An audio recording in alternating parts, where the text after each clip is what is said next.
Hey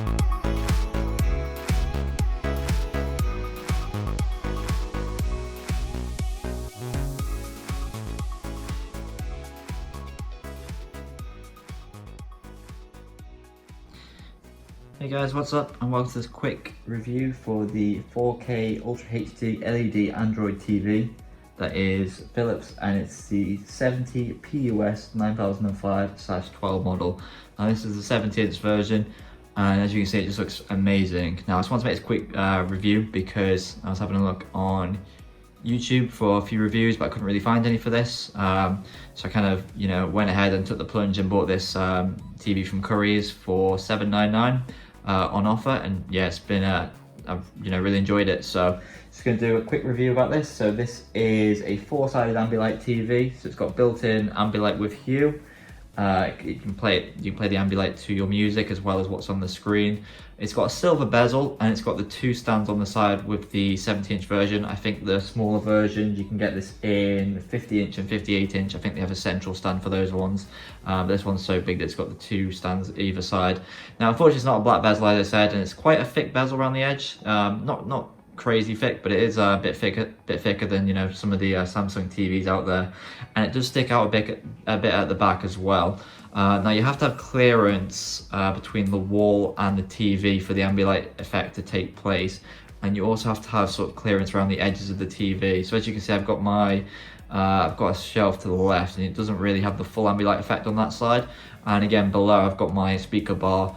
You can turn the Ambilight off on the bottom if you're, let's say, mounting it on the wall, or you've got like a stand or something there that's blocking it, so you can turn it off, but you do need to have the right clearances both around it and behind the TV. So if you're mounting it, you've got to make sure that it's not flush on the wall, it's got to be off the wall a bit. But yeah, it looks amazing. So obviously the main highlight of this TV is the backlighting, and that's why I went with this TV over a Samsung TV. I usually go with Samsung, but this TV, Philips are the only company that hold the patent for the Ambilight stuff that you see here. If you wanted to go with any other company, you'd have to have your own sort of backlighting mod, I guess, with a Raspberry Pi or whatever people use nowadays. But this is all built in, so it looks amazing. So I'm just gonna so I'm just going to give you a little show around the back as well. This does look amazing though. These LEDs are just unreal. So this is what it looks like around the back here. So you can see the LEDs around the edge there. And the TV isn't crazy thick, but you do need this spacing between the wall and the TV. And you can also see sort of how thick the bezels are there as well. So there we go. Got another video on there. It looks amazing. So you got LEDs on all 4 sides. And yeah, they just look amazing. So picture quality is very good as well. Got nothing to fault there. It's probably not the best TV in the world, but for me, I was upgrading from sort of 32-inch Samsung TV that was 1080p. So this looks amazing, really, and it just really brightens up your room. I'd probably say it doesn't look as good on video as it does in real life, but yeah, camera doesn't do it justice. It does look amazing in real life. It looks quite bright around the edges, I guess, but yeah, in real life it's very much it's a nice fade between the wall. That's why I have to have that clearance. Now I have got this synced up with my lights as well in my room. So I've got another Philips Hue light up here, and when you're watching movies and stuff, it does change the colour of that. And I've also got another one under my desk here as well. So again, these change colours when you're watching TV and movies and stuff as well. Now it does have HDR as well, so you can watch all your films in HDR 10 plus, I think it is. And I'll go ahead and show the connectors now around the side. Okay, so this TV is very big, so you would need a quite big TV stand here. Now I got my TV stand from IKEA. You would need approximately, I think it's about 158 centimeters or 62 inches roughly. That's lengthways. If we go ahead and do the height, you're gonna need roughly around about 88 centimeters, I'd say, or 34 inches there. It's very hard to see the numbers because of the lights flashing there. But yeah, so it's a very big TV. Like I said, this is the IKEA Brimner's TV stand. And it does look amazing, really. So yeah, no faults with this TV stand from IKEA, really. It supports the weight of the TV. It's quite a heavy TV. I think it's about 21 kilos.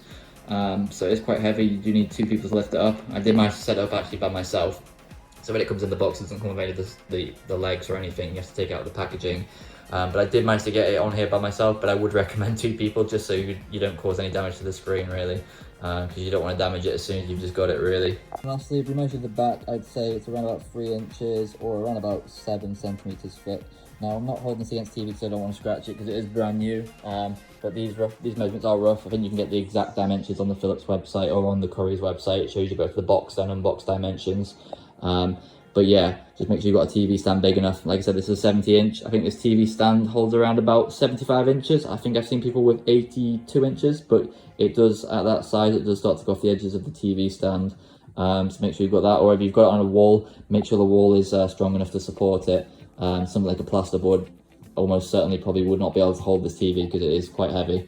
But yeah, it just looks amazing, really. Go ahead and talk about sound really quick. Sound is not the best on this TV, so you would need a speaker bar. I already have a speaker bar on this that I'm using for my old TV. So I'm using a LG speaker bar. I've had this for a few years now, probably about 5 years, but it still does the job. So it's connected via optical. So yeah, I would definitely recommend at least getting 2.1, if not some sort of surround sound for this TV. You can use the inbuilt speakers temporarily, but I wouldn't recommend it really. And you can get speaker bars now for, you know, £150 or whatever, quite cheap really. So I would definitely recommend at least a subwoofer and a speaker bar really. So if we just go ahead and talk about the OS, it comes with Android OS. This is the first time I've actually used Android before on a TV. I'm used to the Samsung OS. I think that might be Tizen. So it was a bit of a change for me, but it's been very good in terms of the app's availability and how it's laid out. It looks very clean. On the remote here, I'll show you the remote. You've got a Freeview button, you've got, I don't know what that top right button is, but you've got Rakuten, you've got Netflix, and then you've got the Google Play button here. So sorry, that's not really focusing very much, but you've got a Google Play button right here, and that lets you say things. So you could say, hey Google, what is the time?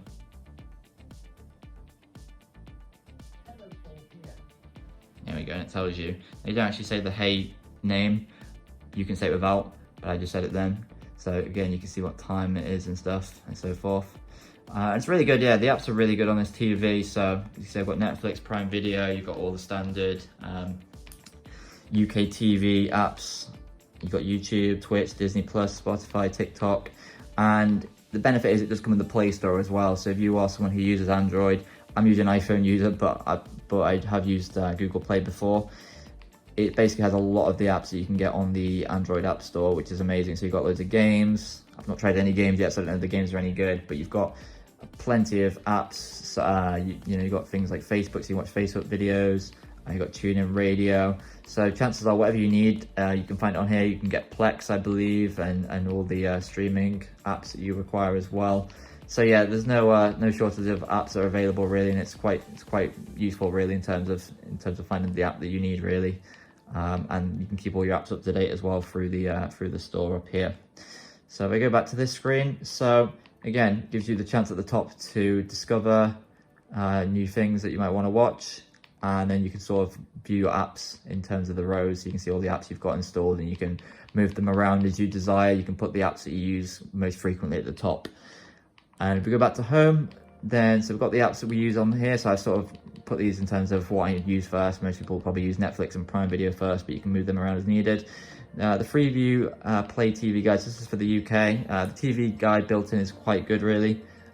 So you've got all your channels here. Now it doesn't actually go straight to the HD channels, so you do have to sort of navigate to those. So on mine it's 101, 102, 103, etc. I think you might be able to move those around. But it's very useful in terms of, you know, if I click on one of these now that's already been on, I think if it's got the arrow like this, the spin, sort of the backwards arrow, it lets me either watch it live or I can restart it. So that's always very useful as well. Instead of just, you know, going onto the app and trying to search for it, you can easily do it on here. So you can go through previous TV shows and go, oh, I missed that, but I can actually, you know, I can catch up with it quite easy. It's a very good TV guide. The only thing I would say is you can't watch TV while you're navigating through the TV guide, so that would have been nice. So if you've got something in the background that you're watching, then you do have to stop watching it just to be able to access this. But it's a very helpful TV guide. You can see information about what's on, when it's on, you know, standard TV guide really. Okay, so we go out of that. Let me go back to here. Generally, the OS is quite good. It's not really that laggy, I've found. When you first get TV, you have to update the OS and the apps, because it is very laggy at the start and you will be on an outdated OS. But once you've done all those updates to the Android OS and the Google Play apps, then it does become a bit quicker as well, which is very nice. And then here I think it's just sort of Netflix recommends how to use the Ambilight TV, and then you've got some of your apps down here, and it's, you know, a lot of this is sort of a discovery menu really in terms of finding new things to watch, which is kind of what you'd expect on a TV really. So then we've got my YouTube videos. So again, I've been putting on a few test videos really, so you can obviously stream from your phone, so you can stream videos quite easily through, I think it's Google, I can't remember the name of it, but you can stream it through that. Doesn't have Apple AirPlay built in, but again, if you've got a streaming stick such as the Roku stick, then you can add that capability to your TV anyway. But the built-in Google Chromecast is what it's called, just remembered the name. That does everything that you need it to do anyway, so you don't really need Apple AirPlay. You can stream videos from YouTube, you can stream videos from Facebook, you know, anywhere really that you need, which is very handy. So yeah, overall I definitely recommend this TV. It's been fantastic really. It's amazing to watch movies on. You know, sticking something on Disney Plus or whatever just looks unreal once you've got all that metadata, and you know, everything is so vibrant, and you know, it looks amazing really. It really is amazing. And it doesn't really do it justice me just showing this video on here. It's kind of the thing that you do have to watch, and you can't just watch it during the day either, because you don't get the full effect until you're watching it, you know, at night when it's dark outside or when you've got the curtains shut really. So you do have to be in a dark room, but it does look amazing even during the day. So let's go through the settings really quick and show you what we've got. So you can change all your picture settings. I've not really played with these yet because it's still brand new, but again, you know, this is probably something that you want to set up, and I'll have to set up in due course really. But even on default, I think it looks pretty good. Sound, so you can change all your sound settings here as needed. Ambilight, so again, you can connect to your existing Philips Hue Ambilights if you've got any. You can change the Ambilight style to different ones. I'll show you those in a minute. So you can have sort of a lounge light, or you can make it follow the audio, you can make it follow the video, or you can just sort of have this follow flag for the country flag where you live. The lounge light's quite nice, but again, I've not really, I usually have it on follow video, I think most people would really.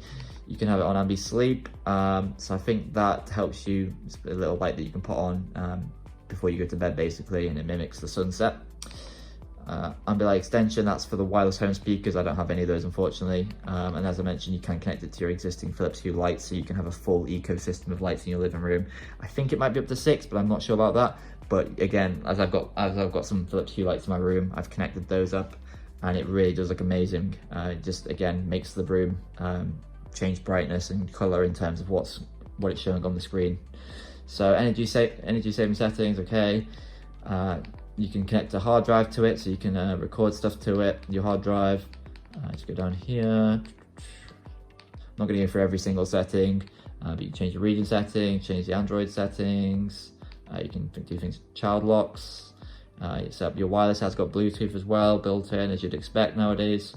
That's for changing all your channel settings, and then updating your software. So I've got an automatic software update, but definitely something I'd recommend everyone sort of keeps an eye on in terms of keeping it up to date. So I think this just about sums it up. If you've got any questions, please put them in the comments below. I couldn't go through everything unfortunately, but it's probably easier for me to answer questions, or I'll put out another video. There's so much to go through on this TV. So again, you know, if there's anything that you do want to see specifically, just let me know. But yeah, even the apps are amazing really. Most people are probably going to use you know, a third party such as you know, you might be using let's see, you might be using sort of Sky, or you know, an Amazon Fire Stick or whatever. But this TV at the moment, you don't really need to do that. It's, you know, pretty fluid as it is really. So you know, if you want to just use the built-in TV as I am currently doing, it works fine. There's not really any lag once you update everything. So yeah, its picture quality is amazing. The lights really do, you know, they add that extra you know, visual experience, I guess, which, you know, you won't find on any of the TVs really. Philips, like I said, Philips own the patent for this. So yeah, definitely recommend it. Any comments, please put them in the comments below and I'll make a video on it. And hopefully this helped. Thank you for watching.